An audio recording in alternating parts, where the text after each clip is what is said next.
Alrighty, now let's talk about Michael Thomas because we know that he is going to be out for the first couple weeks of this season. Never great, especially when you don't have Drew Brees anymore and you're kind of making these two quarterbacks try and get and play at that high level that Drew Brees plays at, and not having your A1 tier 1 wide receiver on the team for the first 8 weeks, first 6 weeks, never really a great sign here. So we're getting a little bit more information on truly what was going on here with Michael Thomas and the Saints, because we know Michael Thomas had just had surgery, and we heard from Sean Payton. He was like, yeah, it should have been done earlier, and that was really all I'm going to say about it.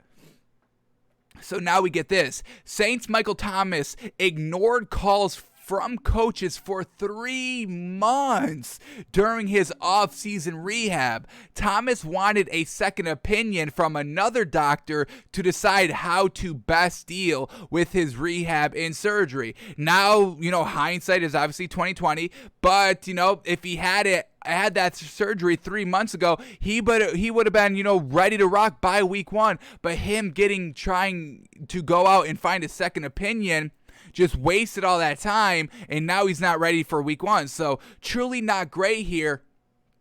And this could really just sour the relationship between Mike Thomas and the Saints. I don't know how much soured it is right now. I'm assuming it's pretty big sour because Sean Payton is unhappy. And if you ignore a franchise for 3 months, that's never going to be great. So this could be dangerous for Michael Thomas, and he may not be a Saint for that much longer, especially if the Saints just absolutely big flounder here, and let's say they go 0-6 with Michael Thomas out. That's just gonna, make Sean Payton and just this Saints team just overall resent Michael Thomas a little bit more, because they're like, man, oh man, we just lost 6 games because you weren't out there. What if all these losses are like 1, 2, 3 point losses, very, very close losses, because they would have won all those games if they just had that A1 tier 1 mega wide receiver and Michael Thomas out there to get him those extra 1, 2, 3 points to secure the victory. So this could be the beginning of a truly sour relationship, and we'll see if Mike Thomas ever hits kind of, the trade market anytime this season.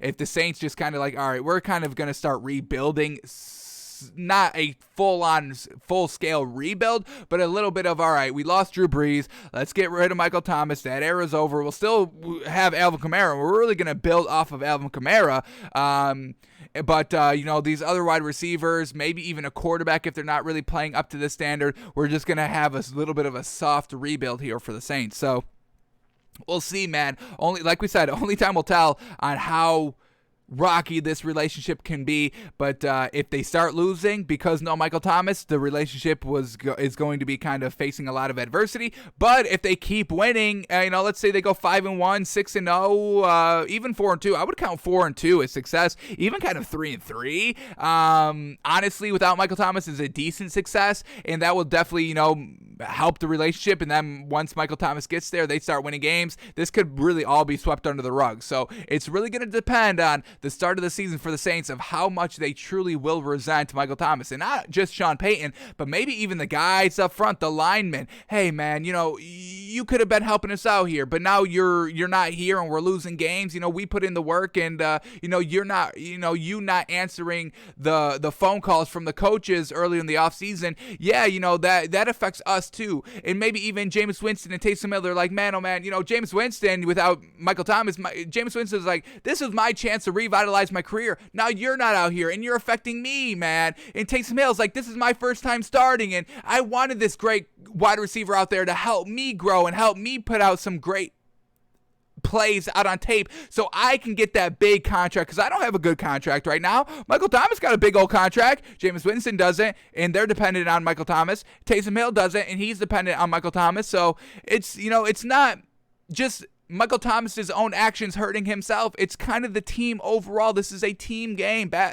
Football is a big team game. Two sides of the football, 53 players, an abundance of coaches, all fighting for the same goal. This is not basketball where LeBron James can just take over, where Steph Curry can just take over, where Giannis, let's give him some respect. No, he just won finals MVP. Let's give him some respect. Giannis can single-handedly take over a game. You need everybody out here for football. So we'll see how this relationship with the Saints and Michael Thomas goes.